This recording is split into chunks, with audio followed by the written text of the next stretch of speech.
ಅಂಬೇಡ್ಕರ್ ಅವರು RSSನ ವಿರೋಧಿ ಅನ್ನೋ ಆರೋಪಗಳು ಬರ್ತಾ ಇತ್ತಲ್ಲ, ಅದಕ್ಕೆ ಈಗ ಕೌಂಟರ್ ಕೊಟ್ಟಿದ್ದಾರೆ. ಏನಂತ 1940ರಲ್ಲಿ ಮಹಾರಾಷ್ಟ್ರದ ಕರಾಡ್ನಲ್ಲಿರುವಂತಹ RSS ಶಾಖೆಗೆ ಸಂವಿಧಾನ ಶಿಲ್ಪಿ ಅಂಬೇಡ್ಕರ್ ಭೇಟಿ ಕೊಟ್ಟಿದ್ರು ಅಂತ ಸಂಘ ಪರಿವಾರ ಹೇಳ್ಕೊಂಡಿದೆ.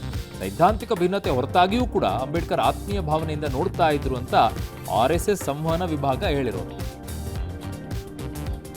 ಮಾಜಿ ಸ್ಪೀಕರ್ ರಮೇಶ್ ಕುಮಾರ್ ವಿರುದ್ಧದ ಅರಣ್ಯ ಭೂಮಿ ಒತ್ತುವರಿ ಆರೋಪ ಪ್ರಕರಣಕ್ಕೆ ಟ್ವಿಸ್ಟ್ ಸಿಕ್ಕಿದೆ. ಜನವರಿ 15ರಂದು ಜಂಟಿ ಸರ್ವೆ ನಡೆಸಬೇಕು ಅಂತ ಹೈಕೋರ್ಟ್ ಸೂಚನೆ ಕೊಟ್ಟಿದೆ. ಒಂದೊಮ್ಮೆ ರಮೇಶ್ ಕುಮಾರ್ ಆಗಲಿ ಅವರ ಅಧಿಕೃತ ಪ್ರತಿನಿಧಿ ಬರೆದಿದ್ರು ಸರ್ವೆ ಕಾರ್ಯ ನಡೆಸಬೇಕು, ನಿಲ್ಲಿಸುವಂತಿಲ್ಲ ಅಂತ ಹೇಳಿದೆ. ಮುಡಾ ಸೈಟ್ ಹಗರಣ ಸಂಬಂಧ ಮಾಜಿ ಮಂತ್ರಿ ಎಸ್.ವಿ. ರಾಮದಾಸ್ ಮತ್ತು ಮಾಜಿ ಶಾಸಕ ನಾಗೇಂದ್ರ ಇವತ್ತು ಲೋಕಾಯುಕ್ತ ಪೊಲೀಸರ ಮುಂದೆ ಹಾಜರಾದರು, ಹೇಳಿಕೆಯನ್ನು ಕೊಟ್ಟರು. ಎಸ್.ವಿ. ರಾಮದಾಸ್ ಶಾಸಕರಾಗಿದ್ದ ಅವಧಿಯಲ್ಲಿ ಮುಡಾ ಸದಸ್ಯರು ಆಗಿದ್ದ ಹಿನ್ನೆಲೆಯಲ್ಲಿ ಅವರಿಂದ ಹಲವು ಮಾಹಿತಿಯನ್ನು ಲೋಕಾಯುಕ್ತ ಪೊಲೀಸರು ಸಂಗ್ರಹ ಮಾಡಿಕೊಂಡಿದ್ದಾರೆ.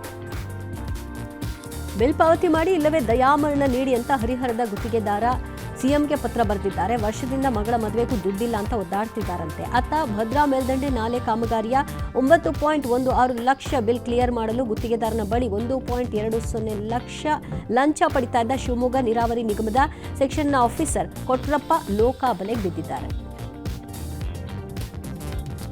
ರಾಜ್ಯ ಸರ್ಕಾರ ದ್ವೇಷದ ರಾಜಕಾರಣದಲ್ಲಿ ಮುಳುಗಿದೆ ಅಂತ ದೇವೇಗೌಡರು ರೇವಣ್ಣ ಕುಟುಂಬ ಮುಗಿಸುವ ಉದ್ದೇಶ ಹೊಂದಿದೆ ಅಂತ MLC ಸೂರಜ್ ರೇವಣ್ಣ ಆಕ್ರೋಶ ಹೊರ ಹಾಕಿದ್ದಾರೆ. ಮತ್ತು ಆತನ ಥರ ಕುತಂತ್ರ ಮಾಡಿ MLC ಆಗಿದ್ದಲ್ಲ, ದೇವೇಗೌಡರ ಕುಟುಂಬನ ರೇವಣ್ಣ ಅವರ ಕುಟುಂಬನ ಮುಗಿಸ್ತಾರಂತೆ ಅಂತ ಸಂಸದರ ವಿರುದ್ಧ ವಾಗ್ದಾಳಿ ನಡೆಸಿದ್ದಾರೆ. ದಾನಿ ಮೋದಿಯನ್ನ ವಿವಾದಿತ ಪಂಜಾಬಿ ಗಾಯಕ ದಲ್ಜಿತ್ ದೋಸಾಂಜ್ ಭೇಟಿ ಮಾಡಿದ್ದಾರೆ. ಈ ವೇಳೆ ಗಾಯಕನಿಗೆ ಮೋದಿ ಮೆಚ್ಚುಗೆಯ ಮಳೆ ಸುರಿಸಿದ್ದಾರೆ. ಜೊತೆಗೆ ಆ ವಿಡಿಯೋವನ್ನು ಹಂಚಿಕೊಂಡಿದ್ದಾರೆ, ಅದು ವೈರಲ್ ಆಗಿದೆ. ಈ ಬೆನ್ನಲ್ಲೇ ರೈತ ನಾಯಕರು ಆಕ್ರೋಶ ಹೊರಹಾಕಿ ಗಾಯಕನ ಬದ್ಧತೆಯ ಬಗ್ಗೆ ಅನುಮಾನ ವ್ಯಕ್ತಪಡಿಸಿದ್ದಾರೆ.